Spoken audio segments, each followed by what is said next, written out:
नमस्कार, बहस के नंबर 1 शो ताल ठोक में आपका स्वागत है। मैं हूं विशाल पांडे। 2024 के चुनाव भले ही 7 से 8 महीने दूर हों, लेकिन सियासी दलों ने अपनी अपनी पिचों पर प्रैक्टिस शुरू कर दी है।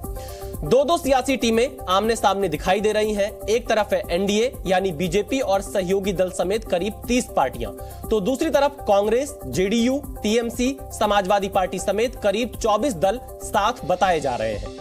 एनडीए मोदी को दोबारा प्रधानमंत्री बनाने के लिए साथ है, तो पीडीए के साथी मोदी को सत्ता से उतारने के लिए एकजुट दिखाई दे रहे हैं। दोनों ही तरफ से दमखम की पूरी तैयारी है और इसी कड़ी में पीडीए यानी विपक्ष कल 17 और 18 जुलाई को बेंगलुरु में एक जगह बैठक कर रणनीतिक मंथन करने के लिए कमर कस चुका है। उसकी तैयारी की तस्वीरें भी बेंगलुरु की सड़कों पर दिखाई देने लगी हैं।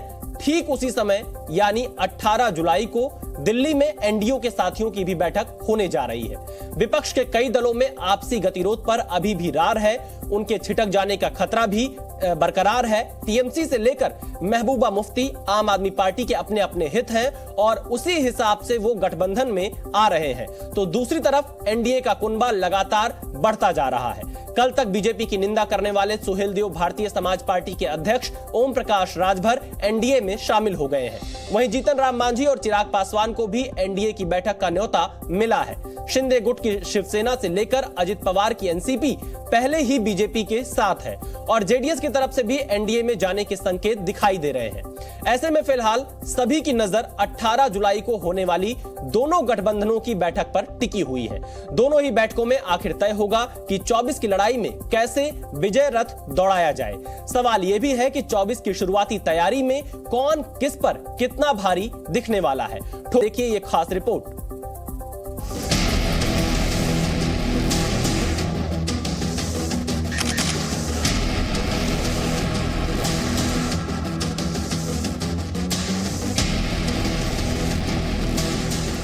जब से ये सरकार आई है, पिछले 9 साल से संघीय ढांचे पर लगातार हमले बोले जा रहे हैं।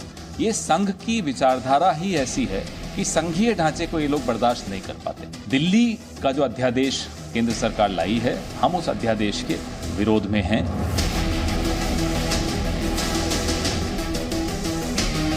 उत्पीड़न करने वाली सरकार है तो वो यूपीए की यू है, इसलिए उत्पीड़न, पक्षपात और अत्याचार करने वाली ये यूपीए की सरकार, उसके बारे में हमको जरूर ध्यान रखना है।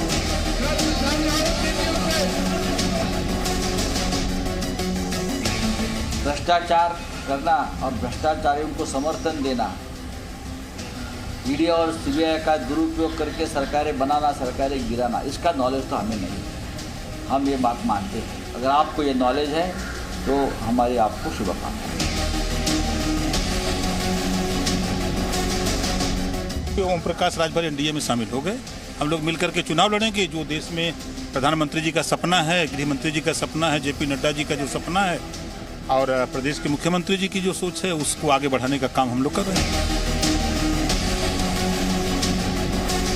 राजभर जी जहां से आए थे वहीं चले गए। रोहन गुप्ता हमारे साथ जुड़ रहे हैं, कांग्रेस के प्रवक्ता हैं। राजकुमार भाटी समाजवादी पार्टी के प्रवक्ता हमारे साथ जुड़ रहे हैं। अभिषेक झा जो कि जेडीयू के प्रवक्ता है हमारे साथ जुड़ रहे हैं और धीरेन्द्र कुमार एलजेपी के प्रवक्ता हैं। आप सभी का इस डिबेट में बहुत स्वागत है। शुरुआत में रोहन गुप्ता से करना चाहूंगा। रोहन गुप्ता जी, आखिरकार आम आदमी पार्टी को बुलाने में आपकी पार्टी कामयाब दिखाई दे रही है, लेकिन आप उसी गुजरात से आते हैं जहां गुजरात के चुनाव में लगातार आप लोग आम आदमी पार्टी को बीजेपी की बी टीम बताते आ रहे थे और अब आम आदमी पार्टी को इसी विपक्ष की बैठक का हिस्सा बना रहे हैं। देखिए विशाल, पहले तो आपको मेरी शुभकामना है। आप बहुत दिनों से मेहनत करते हैं, बहुत सालों से देख रहा हूं और आपको ऐसे ही आगे बढ़ते देखते खुशी होती है। देखिए विशाल, मैं एक चीज कहना चाहूंगा कि कल तक सवाल अलग था कांग्रेस को कि आप विपक्षी एकता की बात कर रहे हैं, क्यों आप आम आदमी पार्टी को साथ में ले नहीं रहे हो। यहाँ पे मुद्दा आम आदमी पार्टी का नहीं है। जो संघीय ढांचे पे भाजपा सरकार ने वार किया है, हमने इस मुद्दे पे समर्थन किया और पहले भी हमने कहा है, जब ये मुद्दा 1 हफ्ते 10 दिन से चल रहा था, हमने ये बिल्कुल कहा कि हम लोग उसी डायरेक्शन में फैसला लेंगे जो देश के लोकतंत्र के लिए सही हो। कांग्रेस पार्टी कभी भी सही स्टैंड लेने में पीछे नहीं हटती और ये उसका एक एग्जांपल है। मुझे ही लगता है कि इसको किसी के समर्थन में या किसी के खिलाफ देखना चाहिए। ये देश के संघीय ढांचे के खिलाफ जो कदम है भाजपा का, उसका विरोध कांग्रेस पार्टी आम आदमी पार्टी का साथ आपको मंजूर है रोहन गुप्ता जी 2024 के लोकसभा चुनाव के लिए? यहाँ पे दो पार्टियों के गठबंधन की बात नहीं है विशाल, यहाँ पे हम लोग 24 पार्टियों के गठबंधन की बात कर रहे हैं। और जैसे कहा कि कांग्रेस पार्टी एक जिम्मेदार पार्टी है, एक बहुत बड़ी पार्टी है। हमारी जिम्मेदारी है कि जब देश को बचाने की बात हो तब छोटे मोटे सारे इश्यूज को, मुद्दों को बाजू में रखे, एक लोगों को एक ऑल्टरनेटिव दे कि यहाँ देश को बचाने के लिए ये ऑल्टरनेटिव सक्षम है, वही कांग्रेस पार्टी। तो रोहन जी, क्या अरविंद केजरीवाल राहुल गांधी का नेतृत्व स्वीकार करेंगे 2024 में? सवालों को आगे लेके जा रहे हैं, यहाँ पे किसी के नेतृत्व की बात नहीं। मुद्दा है यहाँ पे जनता के सामने एक स्ट्रांग ऑल्टरनेट रखने की जो देश की जनता को बचाए। जो भाजपा ने इस माहौल आज जनता के सामने खड़ा किया है कि अगर आप भाजपा के साथ नहीं है तो आप उनके दुश्मन है, देशद्रोही है। यही नैरेटिव को बदलने के लिए जो विपक्षी एकता हो रही है, भाजपा उससे बौखला रही है। लेकिन रोहन जी, बिना दूल्हे के कैसे जाएंगे? एक तरफ तो प्रधानमंत्री नरेंद्र मोदी का चेहरा है, दूसरी तरफ आपका चेहरा ही नहीं है। मुद्दा तो यही है। मुद्दा ये नहीं है। अगर मोदी जी का चेहरा है तो फिर भाजपा को एनडीए की पार्टी को साथ में लेने की क्यों जरूरत पड़ रही है? क्यों चिराग पासवान को बुलाना पड़ रहा है? क्यों राजभर जी को साथ में लेना पड़ा? अगर उनको भाजपा को अपने पे भरोसा होता और अगर उनको विपक्ष की एकता से बौखलाहट नहीं होती तो एनडीए का रिफॉर्मेशन करने की जरूरत नहीं पड़ती। अदरवाइज भाजपा तो एक भस्मासुर है जो एनडीए को खा गई। जो भी पार्टियां सालों से भाजपा के साथ थी सबको बर्बाद कर दिया। चलिए रोहन जी, लेकिन गठबंधन तो आप भी कर रहे हैं, लेकिन आपका चेहरा तय नहीं हो पा रहा। मैं आरपी सिंह साहब के पास चलता हूं। आरपी सिंह जी, अब तो आम आदमी पार्टी भी कांग्रेस की इस बैठक में जा रही है बेंगलुरु में। आरपी सिंह जी, मेरी आवाज आ रही है आप तक? हेलो जी, आरपी सिंह साहब, आप तक मेरी आवाज आ रही है? चलिए, कुछ तकनीकी दिक्कत के कारण अभी हमारी आवाज नहीं जा पा रही आरपी सिंह साहब के पास। मैं थोड़ी देर बाद फिर वापस जाऊंगा। मैं एक बार राजकुमार भाटी के पास चलता हूं, समाजवादी पार्टी के प्रवक्ता है राजकुमार भाटी जी। आरपी सिंह जी, आपको मेरी आवाज आ रही है?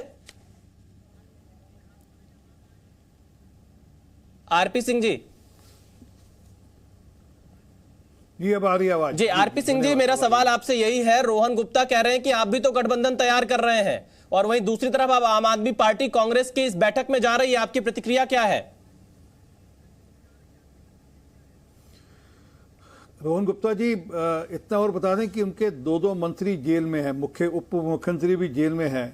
इसी आम आदमी पार्टी ने ओपी सोनी एक उप मुख्यमंत्री है और एक और मंत्री हैं आशु, उनको भी जेल में रखा हुआ है। तो अब ये तो आम आदमी पार्टी और कांग्रेस ने तय करना है कि आपस में दिल मिलाने हैं या सिर्फ हाथ मिलाने हैं, या सिर्फ दिखाने के लिए क्योंकि मोदी जी का जहाँ कोई सरकार कोई फैसला करे उसका विरोध करना है, इसलिए इकट्ठे होना है। क्योंकि अगर दिल मिले होते तो जो अभी पंजाब में हो रहा है वह नहीं होता। या इनकी दिल्ली की पार्टी का क्या स्टैंड है इस बारे में ये भी बताना चाहिए। जहाँ पंजाब की पार्टी इनके जो प्रदेश अध्यक्ष हैं वो क्या कह रहे हैं, जरा वो भी रिपीट कर दीजिए इनको, रोहन गुप्ता को वो भी बता दें क्या कह रहे हैं।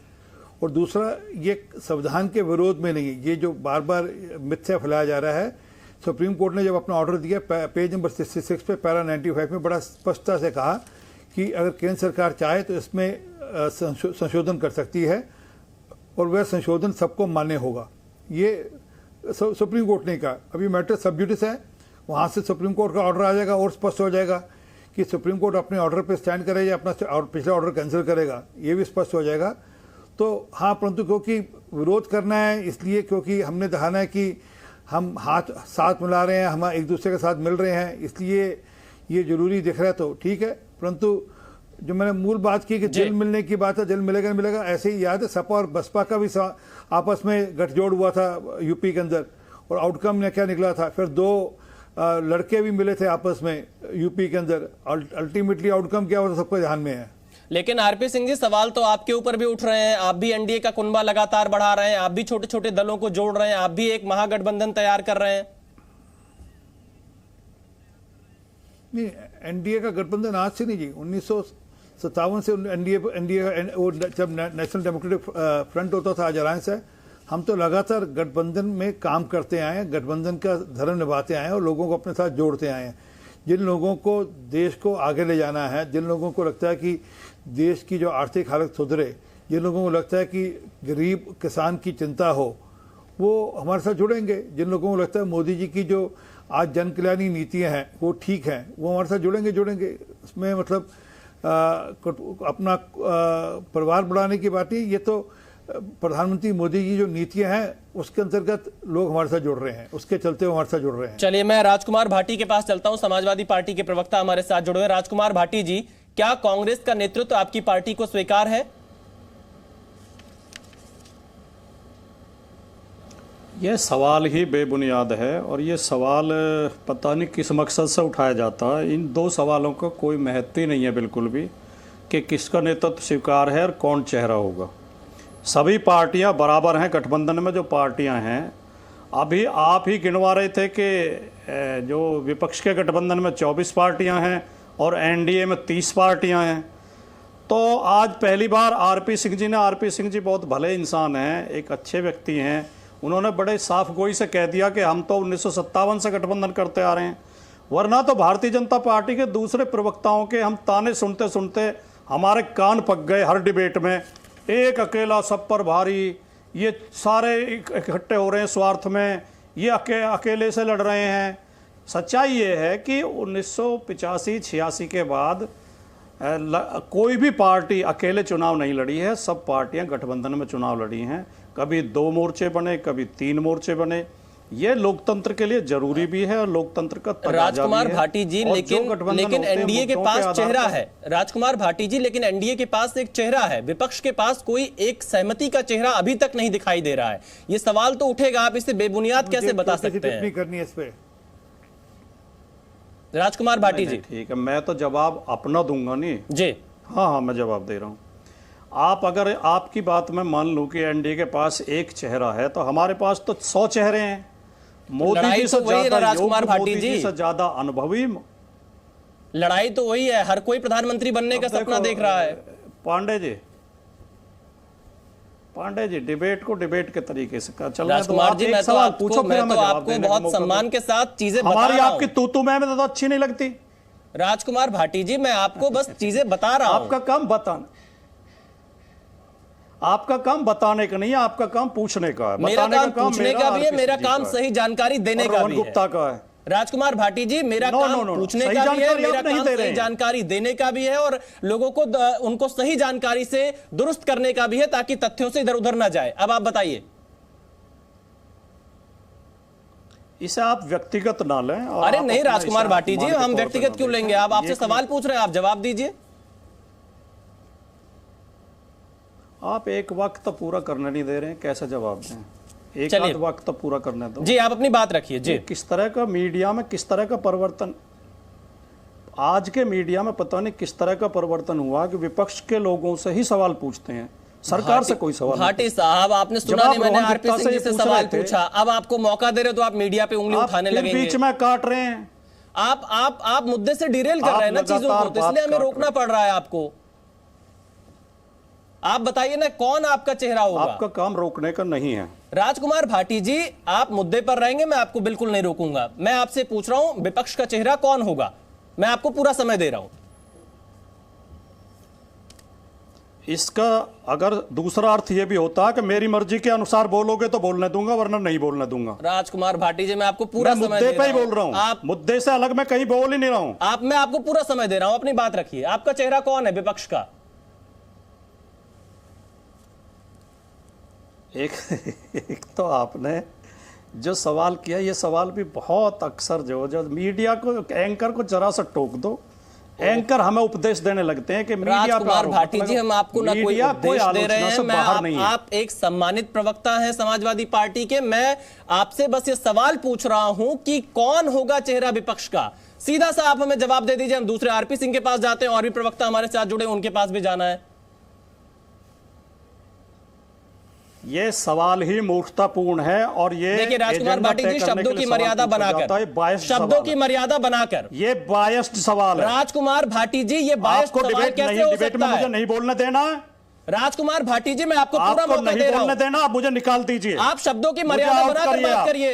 आप शब्दों की मर्यादा बनाकर बात करिए। नहीं दे रहे हैं आप, कुछ भी नहीं बोल सकते इस तरह से। मैं आपको पूरा मौका दे रहा हूं और एक सवाल मैं पूछ रहा हूं, विपक्ष का चेहरा कौन है, तो आप इसे कैसे आप शब्दों का प्रयोग कर सकते हैं? मैं तो आपको पूरे सम्मान के साथ मौका दे रहा हूं। यह सवाल मूर्खतापूर्ण है। और राजकुमार भाटी जी, आप ऐसे शब्दों का प्रयोग नहीं कर सकते हैं। आप मर्यादित होकर बात करिए। ये सवाल मूर्खतापूर्ण है। राजकुमार भाटी जी, आप मर्यादा में रहकर बात करिए, आप इस तरह के शब्दों का प्रयोग नहीं कर सकते हैं। आप ये कह दीजिए आपके पास जवाब नहीं है, मैं मान लेता हूं। सवाल राजकुमार भाटी जी, आपके पास जवाब नहीं है, मैं ये मान लेता हूं। आप इसीलिए आप शब्दों का प्रयोग कर रहे हैं। राजकुमार भाटी जी, आप इसीलिए आप शब्दों का प्रयोग कर रहे हैं क्योंकि आपके पास जवाब नहीं है। मेरे पास पूरा जवाब है, लेकिन आप मुझे एक भी वाक्य बोलने नहीं दे रहे हैं। राजकुमार भाटी जी, मैं आपको 30 सेकंड का पूरा मौका देता हूं अपनी बात रखिए। तक एक भी वाक्य नहीं बोलना। आपने मुझे एक मिनट दे रहा हूं, मैं चुप हो रहा हूं, आप अपनी बात रखिए। लेकिन आप अपनी बात रखिए, चलिए। हाँ, मैं अपनी बात रखता हूं। पहली बात तो मैंने इस सवाल को इसलिए खराब बताया कि भारत का जो संविधान है वो चेहरे की बात करता ही नहीं है।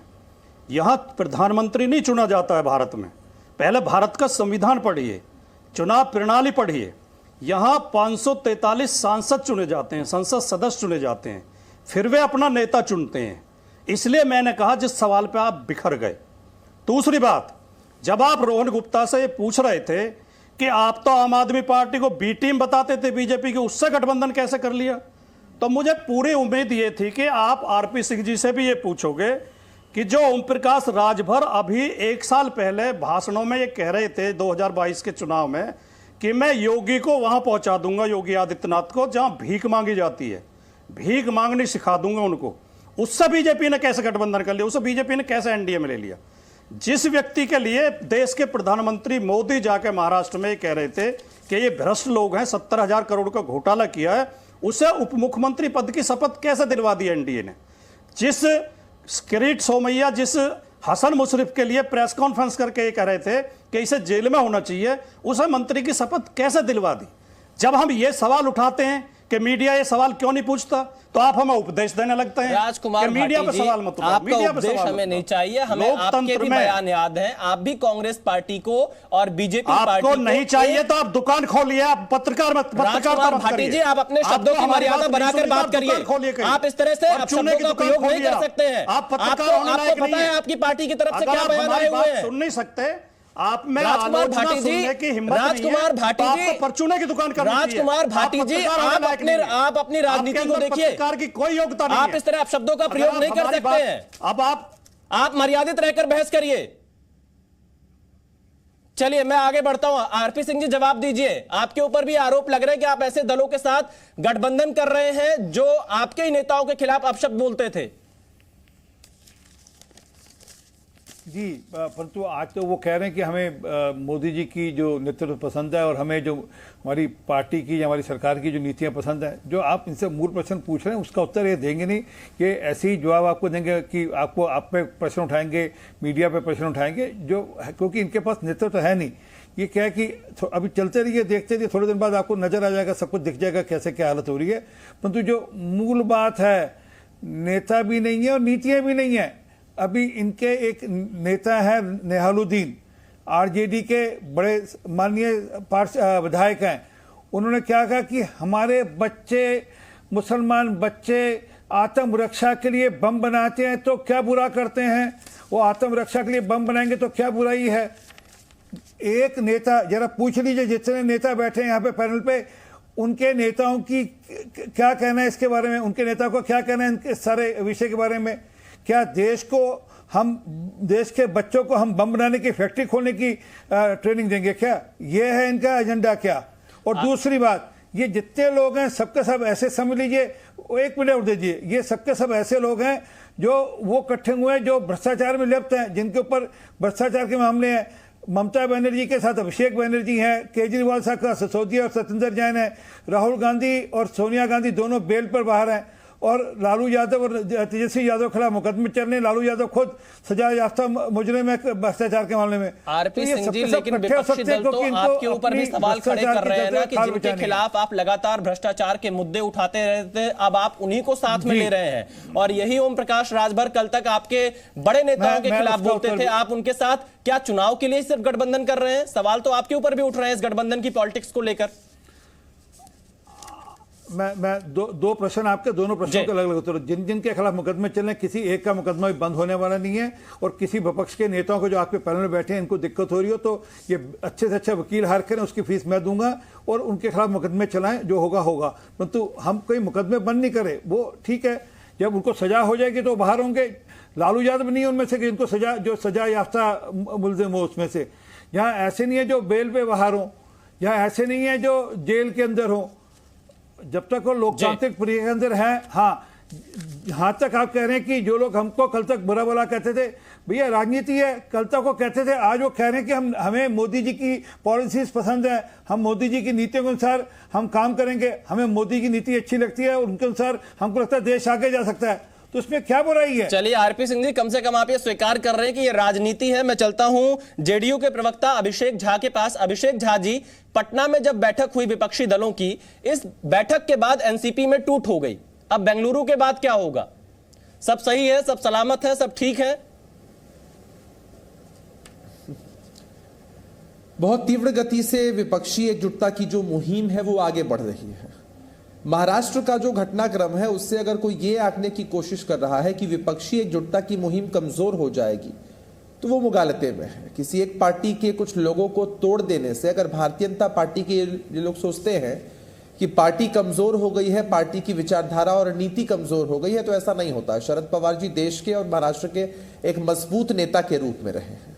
और सबसे पहले तो जिस तरह से कांग्रेस पार्टी ने जो काला अध्यादेश लाया केंद्र की सरकार ने, सुप्रीम कोर्ट को भी ओवररूल करते हुए उसके समर्थन में, या यूं कह लीजिए कि उस अध्यादेश के खिलाफत में हर एक जो राजनीतिक दलों ने समर्थन दिया था आम आदमी पार्टी को इस पूरे मुद्दे पर, कांग्रेस पार्टी ने अपना स्टैंड स्पष्ट किया है, काफी स्वागत योग्य है। इसको लेकर भारतीय जनता पार्टी के लोग बहुत खुश हो रहे थे कि विपक्ष की सभी पार्टियों के बीच टूट है, लेकिन कांग्रेस पार्टी ने बड़ी मजबूती के साथ संघीय ढांचा कैसे सुरक्षित रह सके और कैसे देश आगे बढ़ सके लोकतांत्रिक तरीकों से, इसलिए कांग्रेस पार्टी ने ये जो स्टैंड लिया है बेहद स्वागत योग्य है। और इससे करारा तमाचा पूरे एनडीए के कुनबे पर, पूरे भारतीय जनता पार्टी पर लगा है। और भारतीय जनता पार्टी के लोग कुछ जर्जर लोगों का मर्जर अपने साथ करवाकर सोच रहे हैं कि उनकी राजनीतिक इमारत बड़ी मजबूत हो जाएगी, लेकिन ऐसा नहीं होने वाला है। जिन भी पार्टियों की आप बात कर रहे हैं, बिहार से भी कुछ नेताओं की आप बात कर रहे हैं जो अपनी राजनीतिक जमीन तलाशने में लगे हैं कुछ समय से। अब चूंकि भारतीय जनता पार्टी के जो पुराने घटक दल रहे हैं वो तो उनके साथ देश के स्तर पर है ही नहीं, क्योंकि भारतीय जनता पार्टी ने एक ऐसी संस्कृति बनाई है कि घटक दलों के पीठ में खंजर भोंको, उनके साथ विश्वासघात करो और कोशिश करो कि जो घटक दल उनके साथ लंबे समय से राजनीति करते आए हैं उनको कैसे कमजोर किया जा सके। चिराग पासवान भी वापस जा रहे हैं, अभिषेक झा जी, आडवाणी जी, अब तो चिराग पासवान भी वापस जा रहे हैं, उनको न्योता मिल चुका है। करना है ना, नहीं चाचा और भतीजे का, नहीं चाचा और भतीजे का तो एक मॉडल है ना।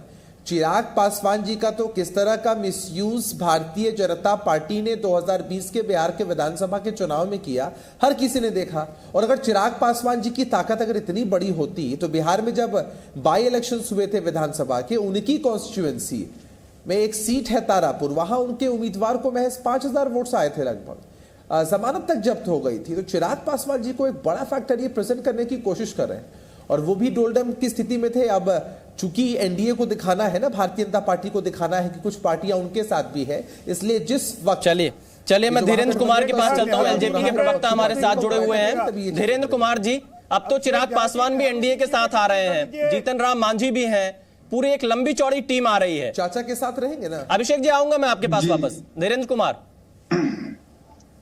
जी, मैं सुन रहा था सभी लोगों को बड़ा गंभीरता से।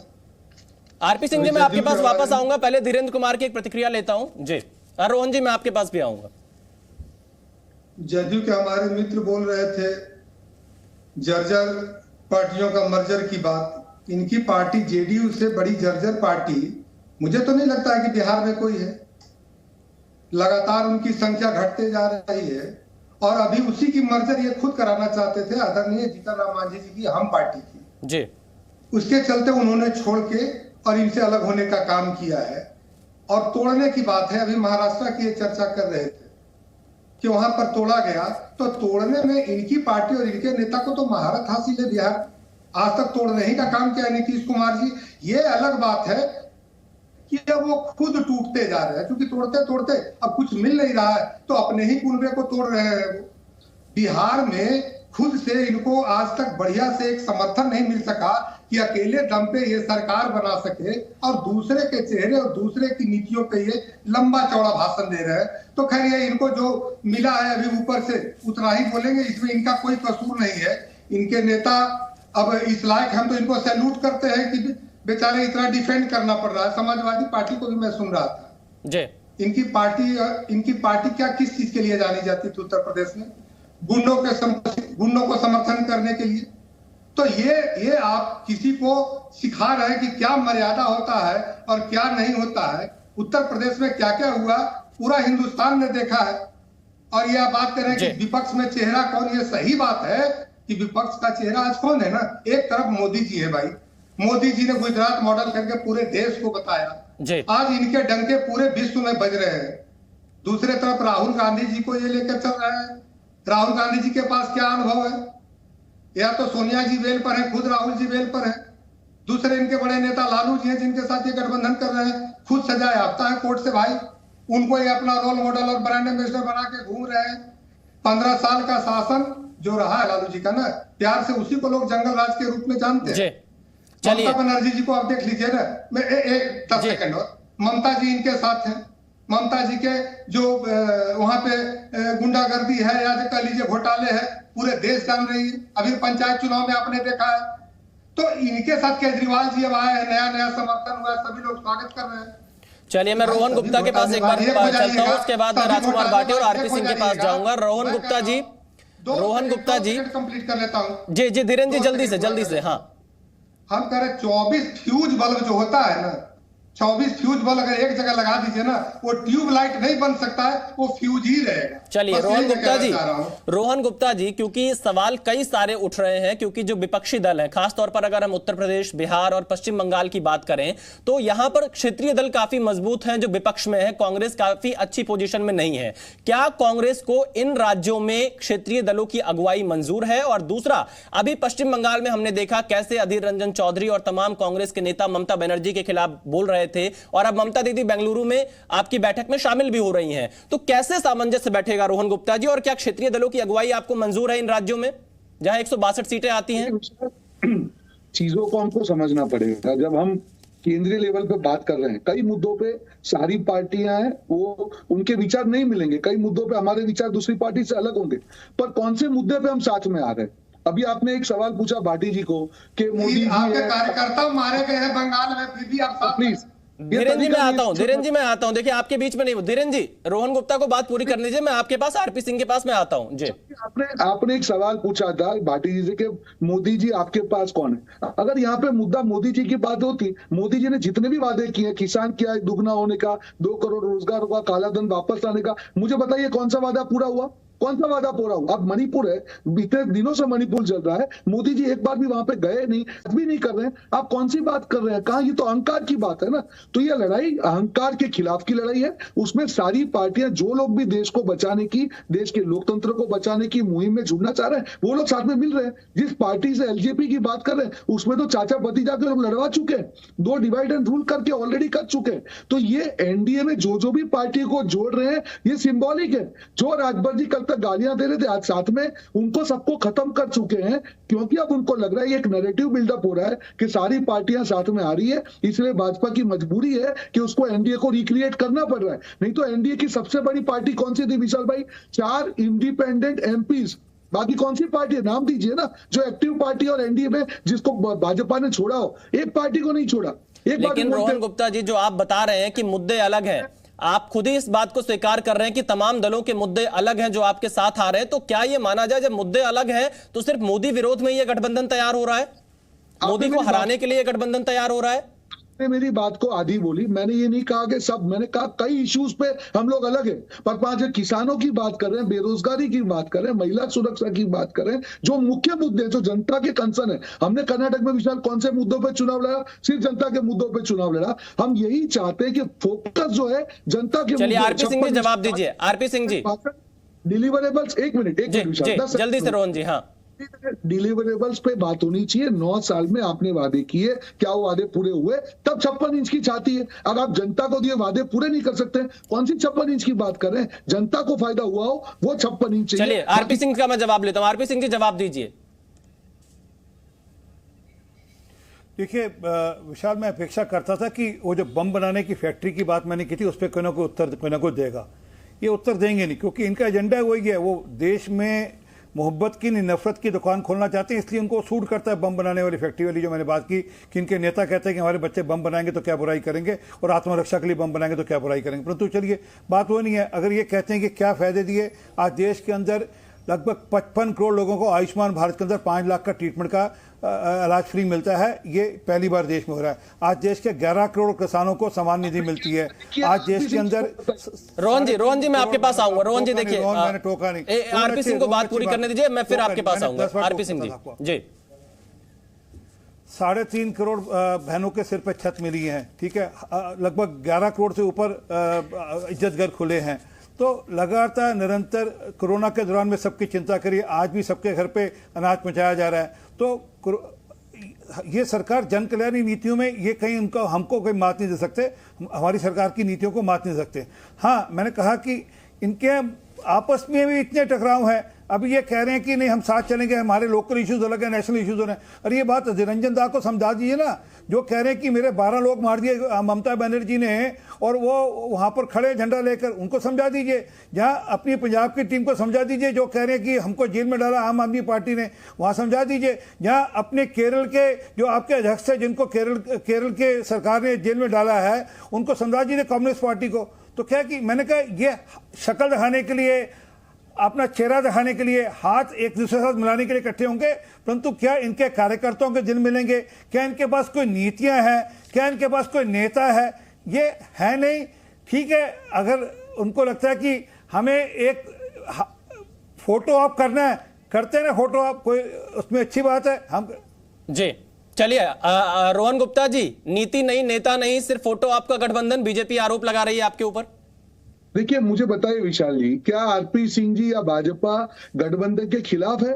तो बोल दे कि मोदी जी अकेले लड़ रहे, भाजपा हम गठबंधन के खिलाफ है। एक बात जो आप गठबंधन कर रहे हो, बता दीजिए ना। एक मिनट मेरी बात बताऊं। नेहरुद्दीन के बारे में नहीं बता रहे, उसके बाद फैक्ट्री के बारे में नहीं बता रहे आप।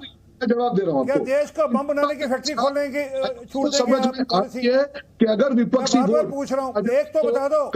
आरपी सिंह जी मैं आता हूं आपके पास, मैं रोहन गुप्ता का जवाब लेता हूं, फिर मैं आपसे सवाल लेता हूं। मैं जवाब लेता हूं आपसे। जी भाजपा समझ में आ चुकी है कि अब जमीन सड़क रही है। मुद्दों पे, जिन मुद्दों पे जनता को वादे किए थे, अभी आरपी सिंह जी काउंट करवा रहे थे 55 करोड़ लोग, आपने वादे क्या किए थे? किसानों की आय दुगनी हुई, 5 ट्रिलियन की इकोनॉमी हुई, 2 करोड़ युवाओं को रोजगार मिला, काला धन वापस आया, हर भारतीय को घर मिला, 1.5 करोड़ हर साल मिल रहा है युवकों को। ये ईपीओ का भाई खाता है, मेरा नहीं है, और उसके अलावा प्राइवेट अलग है। जुमला साबित किया। 15 अगस्त के भाषण में आप बोल रहे हैं कि हम परिवारवाद का, भ्रष्टाचार के खिलाफ है। अजीत पवार को, जिसके सामने आप 70,000 करोड़ के भ्रष्टाचार का आरोप लगा रहे हैं, उसको फाइनेंस मिनिस्ट्री दे रहे हैं। कौन से देश आपको, कौन से मुंह से आप देश के सामने जाके वोट मांगेंगे? आरपी सिंह जी बचा था। चलिए रोहन गुप्ता जी मैं जवाब लेता हूं। आरपी सिंह जी जल्दी से जवाब दीजिए, फिर राजकुमार भाटी के पास जाता हूं। आरपी सिंह जी जल्दी से जवाब दीजिए। भ्रष्टाचार, परिवारवाद, कौन सा नैरेटिव है? देखिए, जब हम कहते हैं कि जी रोहन गुप्ता जी, मैं वापस से अपना प्रश्न जो पहले शुरू में किया था वापस से सबके लिए रिपीट कर रहा हूं कि जो नेहरुद्दीन आरजेडी के विधायक ने कहा कि हम घर के अंदर, अरे रुकिए ना, हम हर घर के अंदर बम बनाने की फैक्ट्री खोलेंगे, हम मुसलमान बच्चों को बम बनाने की छूट देंगे।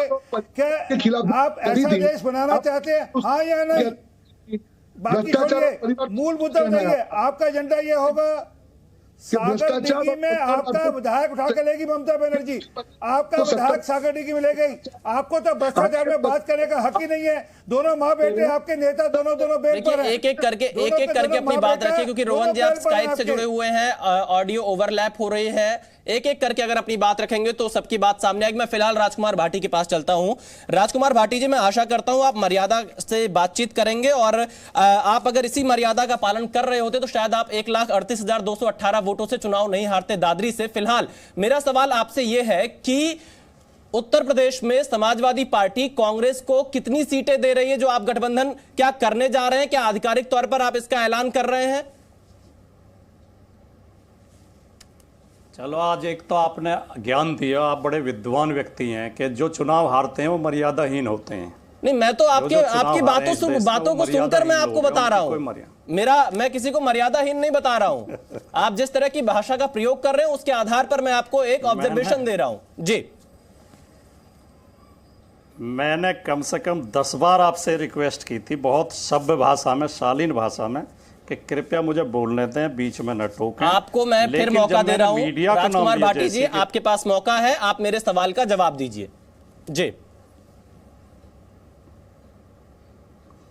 मैं आपकी डिबेट में आगे से कभी नहीं बैठूंगा, आप बोलने नहीं देते हैं। राजकुमार भाटी जी, पूरा मौका दे रहा हूं, पूरा देश देख रहा है, हर कोई देख रहा है, मैं आपको मौका दे रहा हूं, आप जवाब नहीं देना चाह रहे हैं, आप अमर्यादित भाषा का प्रयोग कर रहे हैं, और मैं आपको पूरे सम्मान के साथ आपको समय दे रहा हूं। मैं चुप हो रहा हूं, अपनी बात रखिए। मैंने जो सवाल पूछा, उत्तर प्रदेश में समाजवादी पार्टी क्या कांग्रेस से गठबंधन कर रही है और कितनी सीटें कांग्रेस को दे रही है, आप इसका जवाब दीजिए।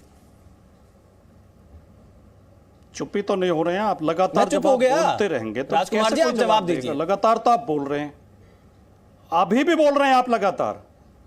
पहली बात सुनिए, पत्रकार को पूरा अधिकार है कि वो नेताओं की आलोचना करे, राजनीतिक लोगों की आलोचना करे, राजनीतिक पार्टियों की आलोचना करे, क्योंकि लोकतंत्र में जरूरी है।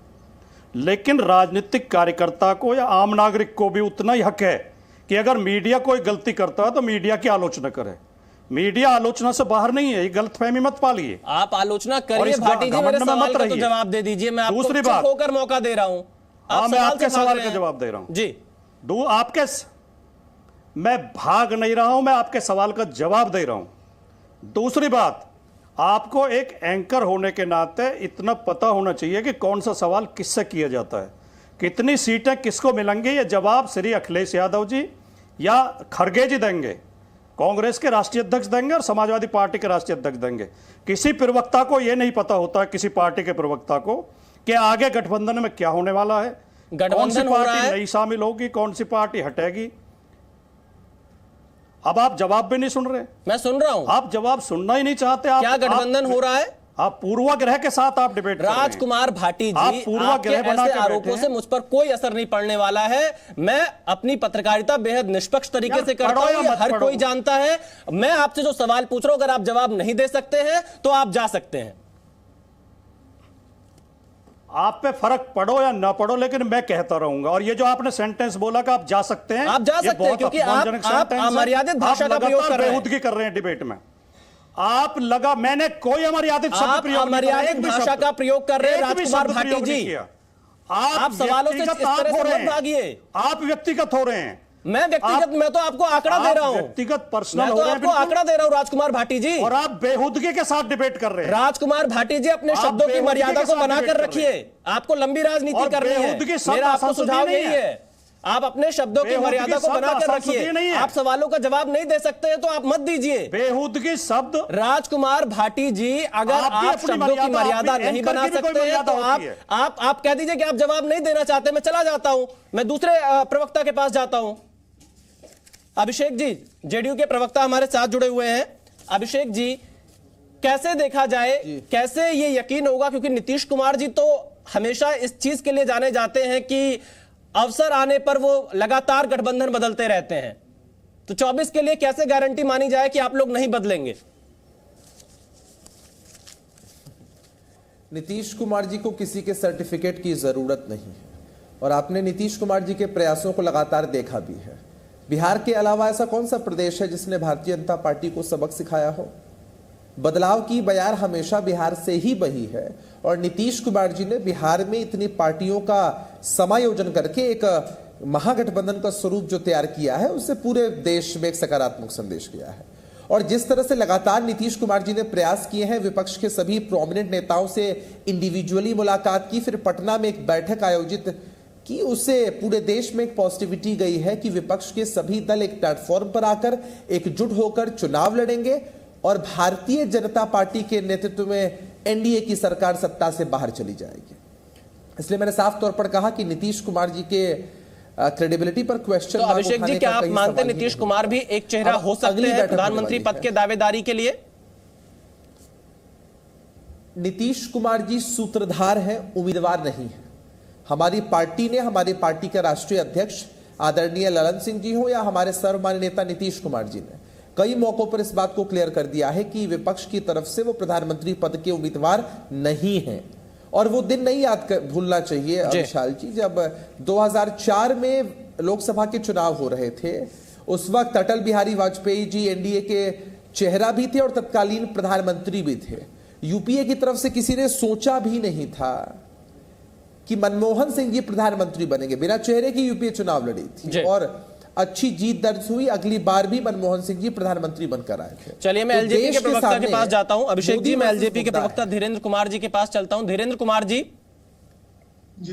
क्या कहना चाहेंगे? कह रहे नीतीश कुमार सूत्रधार हैं, उम्मीदवार नहीं है। नीतीश कुमार जी कुर्सी कुमार जी हैं, इसमें कहीं दो राय नहीं। अब इनको भाई अपना मजबूरी है, ये बोलते रहेंगे, लेकिन जदयू और नीतीश कुमार जी को भली भांति बिहार तो पहचानता ही है और देश में भी सभी लोग जानते हैं। आज भारतीय जनता पार्टी का कार्यकर्ता का लाठियों से पिटवा के मौत के घाट उतारने का काम किसने किया है? आज यहाँ पे जितने आंदोलन बिहार में हो रहे हैं, सबों का समाधान सिर्फ और सिर्फ लाठी है। नीतीश कुमार जी लाठी कुमार हो गए। ये खुद आंदोलन से पैदा हुए लोग हैं, उसके बावजूद भी देखिए कि सिर्फ और सिर्फ लाठियां। चाहे वो किसान सलाहकार, महिला किसान सलाहकार अभी हॉस्पिटल में पड़ी हुई है और उसको पुलिस ने पीटा है, वो भी वहां पर पड़ा हुआ है। इस तरह से राजनीति चलता है क्या? एक तरफ कह रहे हैं कि लोकतंत्र खतरे में है, आज क्या घोषित इमरजेंसी है बिहार में, नीतीश कुमार जी चुपचाप बैठे हुए हैं। कल तक बेदाग छवि के लिए जाने जाते थे, कहते थे कि 0 टॉलरेंस है हमारा, न मैं किसी को बचाता हूं न मैं किसी को फंसाता हूं। आज किसके साथ हाथ मिला के उन्होंने आगे बढ़ने का काम किया है, पाला बदलने का, कुर्सी बदलने का। ये तो पूरा देश देख रहा है ना।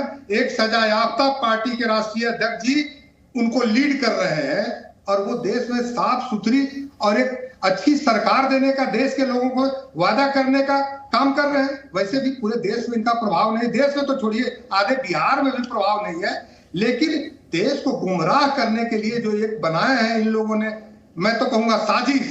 ये सियासत नहीं है, एक साजिश है जिसका कोई विजुअल नहीं है, कोई दूरदृष्टि नहीं है, कोई पक्का इरादा क्या पक्का हो।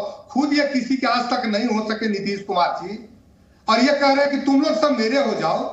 इन पर कौन विश्वास करता है भाई? चलिए मैं एक बार रोहन गुप्ता के पास चलता हूं, फिर आरपी सिंह जी के पास जाना है। धीरेन्द्र जी, मैंने आपकी बात सुनी। मैं रोहन गुप्ता जी, एक सवाल ये भी उठ रहा है कि जो विपक्षी दलों की एकता की बात हो रही, तो कई दल से आप लोग भी दूरी बनाते हुए दिखाई दे रहे हैं, जैसे बीएसपी, AIMIM, BRS और इसके अलावा कुछ और पार्टियां जिनसे आपकी दूरी दिखाई दे रही है। वजह क्या है? देखिए विशाल, जब हम भाजपा से लड़ने की बात कर रहे हो तब आपकी नीयत साफ होना बहुत जरूरी है। अगर आपको ईमानदारी से जो लोग भी लड़ने को तैयार है, हम सब सारे लोग दल साथ में आ रहे हैं। जहां पे आपकी लड़ाई में ईमानदारी नहीं है, कहीं ना कहीं आप डायरेक्टली इनडायरेक्टली। रोहन जी से एक सवाल करिए। धीरेन्द्र जी मैं आता हूं, धीरेन्द्र जी मैं आपके पास आऊंगा एक एक करके। धीरेन्द्र जी मैं आपके पास आऊंगा, मैं आपके पास दोबारा आऊंगा। पहले रोहन गुप्ता को जवाब पूरा करने दीजिए, फिर मैं आरपी सिंह के पास जाऊंगा। जी, की लड़ाई में ईमानदारी है, वो सारे दल वेलकम है। जो लोग लड़ना चाहते हैं, जो लोग देश को बचाना चाहते हैं, वो सारे दल वेलकम है। और यही मुहिम है हमारी जिम्मेदारी है, सबको साथ में लेकर चले, हम बिल्कुल चलेंगे। तो मुझे नहीं लगता इसमें कोई डबल बात है। मुद्दा यहाँ पे क्या है विशाल जी? जो भाजपा कल एक अकेला सब पे भारी मोदी वर्सेस ऑल, वो क्यों एनडीए का कुब्बा आप विस्तृत कर रहे हैं? क्यों राजभर जी को आप वापस ले रहे हैं? क्यों जो एलजीपी के आपने 2 टुकड़े कर दिए, चाचा भतीजा? धीरेन्द्र जी को आपकी यही नहीं मालूम होगा चाचा के भतीजा के साथ में आगे क्या होने वाला है, आज उनके साथ क्या हो रहा है? क्यों जिन लोगों के साथ में आपने धोखा किया, आपकी क्या मजबूरी है क्यों सबके सामने आप वापस? रोहन गुप्ता जी, वक्त की कमी में आरपी सिंह का एक जवाब ले लेता हूं। आरपी सिंह जी जवाब दीजिए, जो 18 जुलाई की आपकी एनडीए की बैठक होने वाली है, उसका मुख्य मकसद क्या, कोई विशेष मकसद है? क्योंकि 18 जुलाई कोई बेंगलुरु और 18 जुलाई कोई दिल्ली, क्या यहीं से 24 के पक्ष और विरोध की तस्वीर साफ हो जाएगी? विशाल, मैंने जो यहां से शुरू किया था वापस वह प्रश्न दोबारा दोहराना जरूर चाहूंगा कि ये सांप्रदायिकता के आधार पर पार्टियां इकट्ठी हो रही हैं। क्या इन्होंने जवाब दिया कि इनके विधायक कहते हैं कि हमारे बच्चे, मुसलमान बच्चे बम बनाएंगे आत्मरक्षा में? अब तक किसी ने जवाब देंगे भी नहीं जवाब, क्योंकि इनको सूट करता है। दूसरी बात, भ्रष्टाचार इनका मूल है, मैंने बताया। तीसरे, परिवारवाद इनका मूल है। हाँ, अभी जीतन राम मांझी छूट कर आए इनके यहाँ से, वो इनके पार्टी के बड़े इनके गठबंधन के जाने माने थे और बड़े अच्छे थे। पिछली बार जो लोग इनके गठबंधन की बैठक में आए थे उनमें से लोग बाहर चले गए हैं। तो ये सबके सब इसलिए क्योंकि इनको मोदी जी का विरोध करना है, अपने जो भ्रष्टाचार वाले ट्रैक है उनको मिटाना है और अपने परिवार को आगे बढ़ाना है। चलिए देखिए, आप सभी हमारे साथ जुड़े इस मुद्दे पर बहस करने के लिए आप सभी का बहुत बहुत शुक्रिया। और अब देखना यही होगा 18 जुलाई को क्या तस्वीर इन बैठकों से निकलकर सामने आती है। जी न्यूज़।